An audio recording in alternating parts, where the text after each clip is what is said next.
Tampang 4 tersangka dari 10 pelaku yang ruda paksa mahasiswi di Medan berawal kenalan di warung kopi. Perbuatan biadab 10 pria ruda paksa mahasiswi di Medan berinisial SR akhirnya berhasil diungkap kepolisian. Para pelaku secara bergantian meruda paksa SR di satu rumah kosong di kawasan Marindal, Kecamatan Patumbak. Kepolisian menyebut korban dijebak oleh pelaku Gom-Gom alias Andi. Kapolsek Patumbak, Kompol Faidir Caniago mengatakan 4 dari 10 pelaku berhasil ditangkap beberapa jam setelah kejadian. Adapun yang ditangkap ialah Gom-Gom alias Andi, A, JH, dan GT. Dari 4 ini, pelaku utama adalah Gom-Gom alias Andi. Lalu korban datang ke Polsek Patumbak untuk membuat keterangan dan laporan. Lalu kami dari Polsek Patumbak langsung menuju lokasi awal dan kami menemukan 4 pelaku dari 10 orang. Pelaku ditangkap di rumahnya masing-masing, tidak jauh dari lokasi kejadian, kata Kompol Faidir Caniago. Polisi menjelaskan ruda paksa tersebut terjadi pada Sabtu 10 Februari lalu.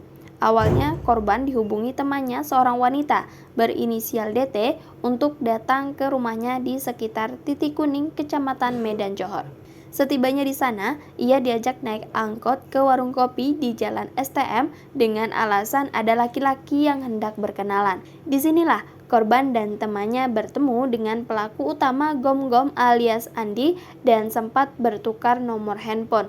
Usai berbincang-bincang dan makan, ketiganya pulang ke rumah teman korban berinisial D dengan berboncengan sepeda motor. Di rumah ini mereka ngobrol dan bercanda.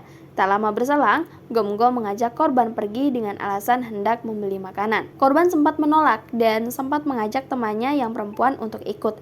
Namun, karena dibujuk rayu pelaku, akhirnya korban menuruti permintaan Gom-Gom. Korban dibonceng menggunakan sepeda motor.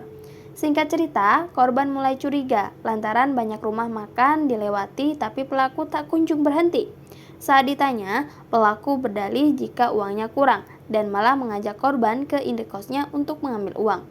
Bukannya dibawa ke indekos, ternyata pelaku membawa korban ke rumah milik salah satu pelaku berinisial D alias Daniel di sekitar Marindal, Kecamatan Patumbak.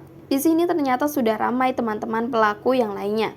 Tak lama kemudian, sekitar pukul 23 waktu Indonesia Barat, Daniel pura-pura mengusir pelaku dan korban beserta pelaku lainnya dengan alasan sudah malam. Kemudian, pelaku membawa korban dengan alasan membeli makan. Namun di perjalanan, pelaku memberhentikan sepeda motornya di sebuah rumah kosong dan meminta korban turun.